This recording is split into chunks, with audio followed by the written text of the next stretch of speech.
Mill Serp Garage. Taking a little Mill Serp break. We're going to visit with the Rossi 12 gauge coach gun here called the Overland. Now, dating this thing is really tough. I can tell you this. I can tell you that a little bit of the history of Rossi is that they were founded in 1889 in Brazil. So they've been a Brazilian arms manufacturer for a pretty long time, unless my information was a misprint. But they have been around that long. To date, this guy has an Interarms Virginia stamp on it, and that's who distributed Rossi guns in the United States from the 70s to 1997, when Rossi founded their own subsidiary and distributed the guns themselves. Um, and now they don't even make. I think now they're into like making airsoft guns and stuff like that. And their revolvers and their handguns were acquired by Taurus, and I guess maybe they make like hunting rifles or something like that. Well, to date this guy, I could tell you that they manufactured these from 1978 to 1988. So it's somewhere in there.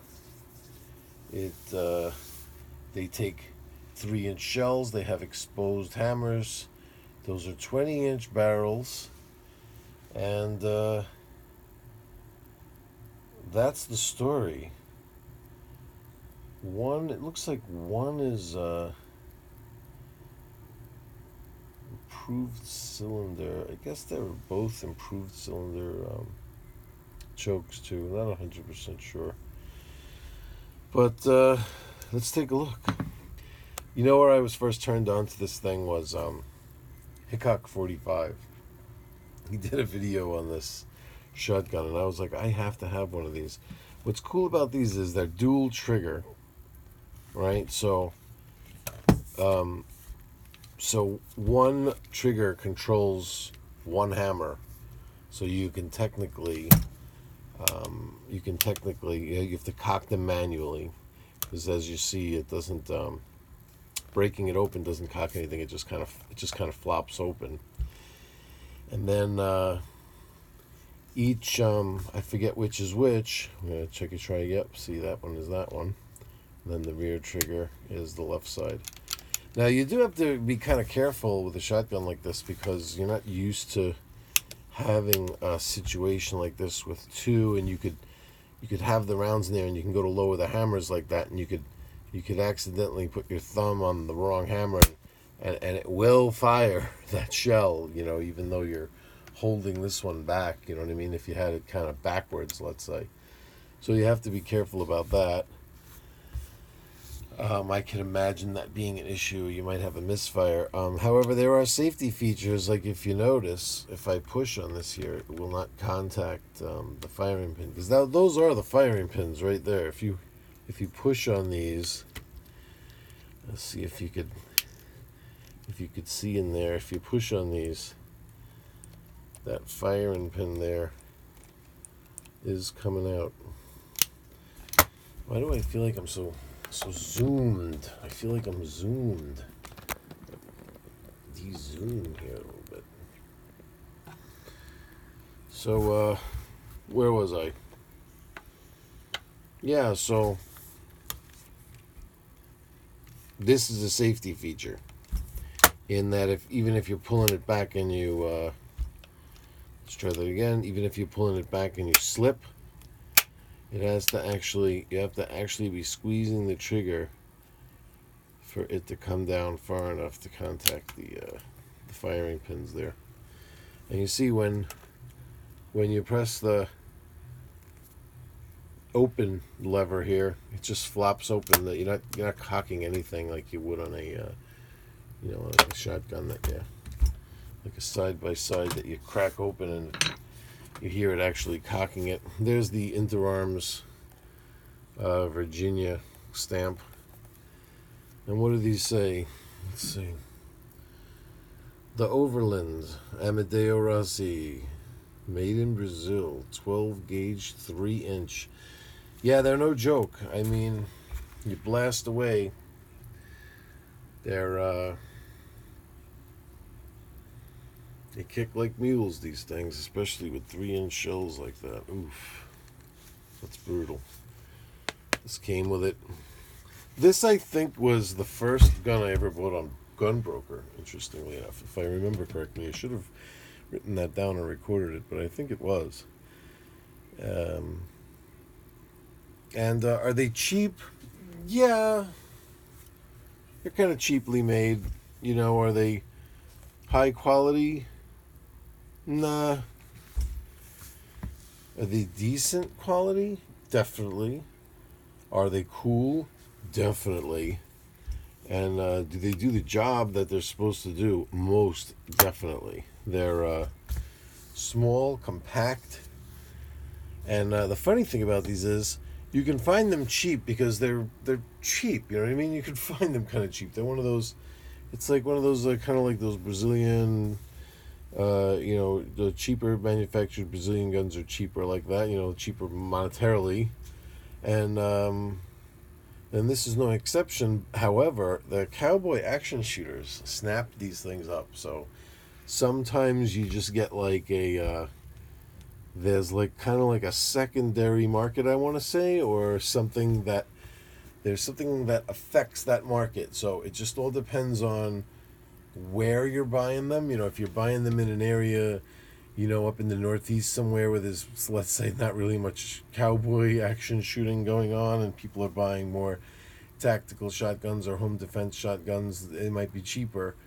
And then if you're buying it somewhere, like down in Texas or something, or somewhere in the Southwest where, cowboy action shooting might be a little bit more popular, let's say, and that's where it is that you're shopping for one, or that's where you're finding it, you might see higher price tags, you know what I mean?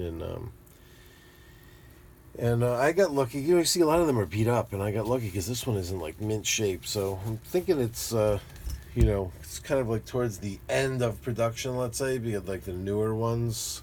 But like they only made them for 10 years, so I mean, it's really hard to tell. It could be that somebody had bought one in 1978 and not really used it much, and I don't really know how to turn any of the numbers into this thing or features into dates. It's really hard to find anything online. There's really not much information out there on these things, But yeah, you do have to be careful. You crack this open, you throw 2 shells in there, and when you cock these back, you got to remember that you got 2 separate triggers here, and it's easy to get confused. You just got to remember, like, the front one is the right, and the rear one is the left. And interestingly enough, what you can do is if you get your fingers in here just right. Not sure if you want to do it with these 2 middle fingers or these 2, but if you get in here just right, you can simultaneously drop the hammers like that and fire both barrels at the same time. This is where you get that expression like he blasted him with both barrels of a double-barreled shotgun. There you go. This is exactly what they were talking about. Can you imagine 2 3-inch shells simultaneously out of something this short? I never did that. I'm gonna have to do that. Now I'm gonna have to do a video of me doing that. I guess I'm gonna do it somehow, somewhere. I'm gonna have to make that happen. So I will do it. You guys stay tuned, and somehow I'm gonna get that done. So what other information do I have on this thing? I have numbers for the barrel. On the left barrel there's an M, and on the right there's an IC. So look at M. Am I just losing it shotgun-wise and I forgot what M means? Improved cylinder. I don't know what the M could mean. I don't know. But there are serial numbers and they all match. And there's a number on the receiver. Different number on the receiver. I got some numbers here. So if somebody comes up with a space to run these numbers to actually come up with a production date, I would appreciate it. See what you guys could find. I couldn't find anything. But that's the Rossi Overland. And I'm going to take this opportunity with this break here that we're taking, the Milsurp break. I'm going to take this opportunity to feature another. We're going to do like a little Brazilian visit. So since I never really got a Brazilian Mauser, so I can't do the country of Brazil in my Milsurp video. So it seems a shame to just leave them behind and not talk about Brazil at all. So we'll do Brazil with some more modern firearms. So I'll do this, and I'll do another follow-up video with another Brazilian manufactured arm, and then we will continue on. So any questions about this guy you could ask, but to tell you the truth, this is one of those ones where I got more questions for you. Tell me what you know about these guys as far as how to find an exact production date.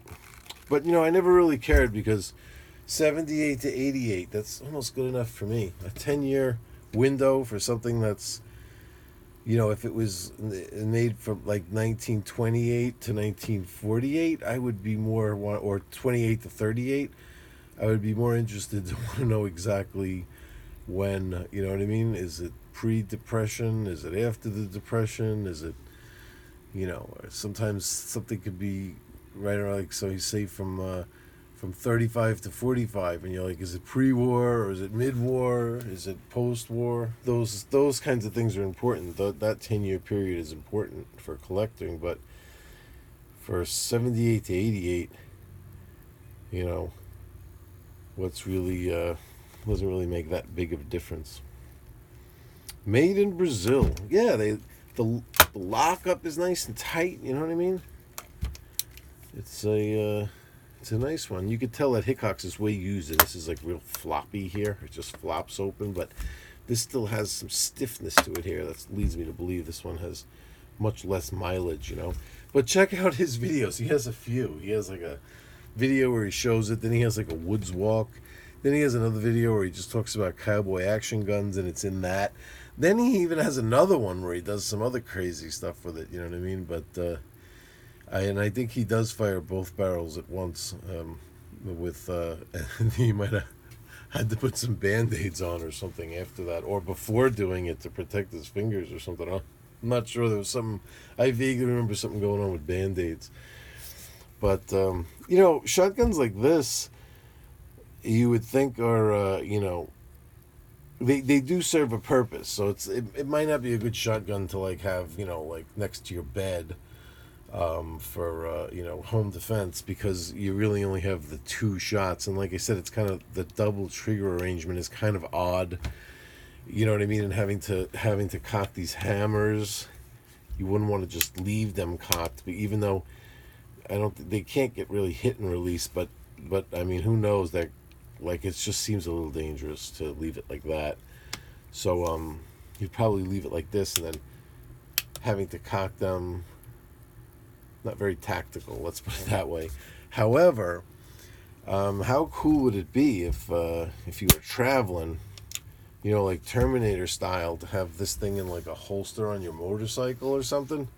It's so small. The size of it is, it's so compact that like, or on a like a holster on the side of a horse or something like that, It would be handy just to sit there like that, and it's something that you'd just be able to grab. And this is what the whole coach gun thing came from. It was small enough to sit to lay underneath the seat of a stagecoach, so that if you got robbed, you were able to just pull this thing out, and you had that huge double-barreled blast to put an end to anybody trying to rob you. So anyway, that's that.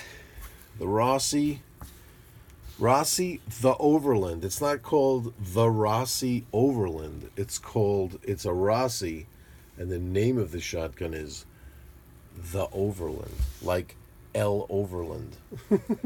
All right, y'all. See you later.